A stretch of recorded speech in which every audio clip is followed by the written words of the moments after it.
একটি ভুল বোঝাবুঝির গল্প। অনেক দিন পর আমি দেশে ফিরেছি। কাজের চাপে দেশ ছেড়ে থাকতে হয়েছিল বহু বছর।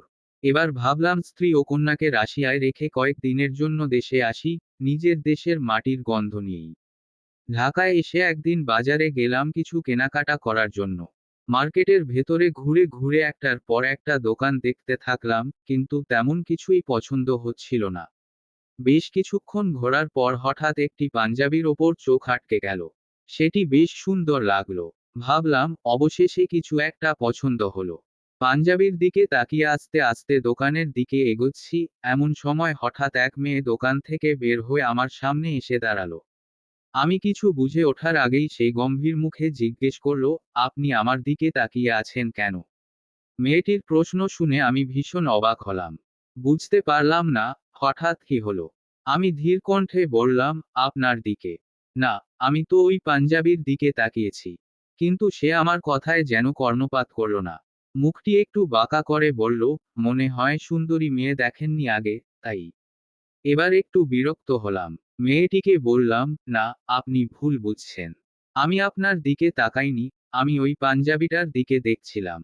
মেয়েটি তখনও নিজের কথায় অনড়। বলল, আপনাদের আমি খুব ভালো করেই চিনি। আমার আশপাশের মানুষ তখন আমাদের দিকে তাকাতে শুরু করেছে। বিষয়টি আমার জন্য অত্যন্ত বিব্রতকর হয়ে উঠছিল।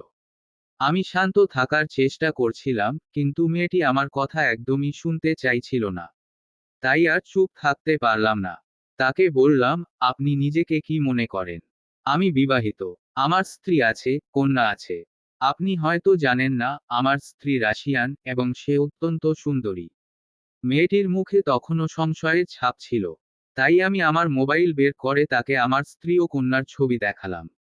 সে কিছুটা অবাক হয়ে গেল এবং চুপ করে রইল। আমি বললাম, আপনার চেয়েও অনেক বেশি সুন্দরী মেয়েরা আছে এই পৃথিবীতে। অহংকার করবেন না। সৌন্দর্য এমন একটা জিনিস যা একদিন মুছে যায়। আসল সৌন্দর্য হলো আমাদের চরিত্রে, আমাদের আচরণে। নিজের অহংকার থেকে বেরিয়ে আসুন, নিজেকে এতটা বেশি ভাববেন না। মেয়েটি তখন চুপ হয়ে গিয়েছিল আর লজ্জিত মুখে তাকিয়ে রইল। আমি আর কিছু না বলে সেখান থেকে চলে এলাম।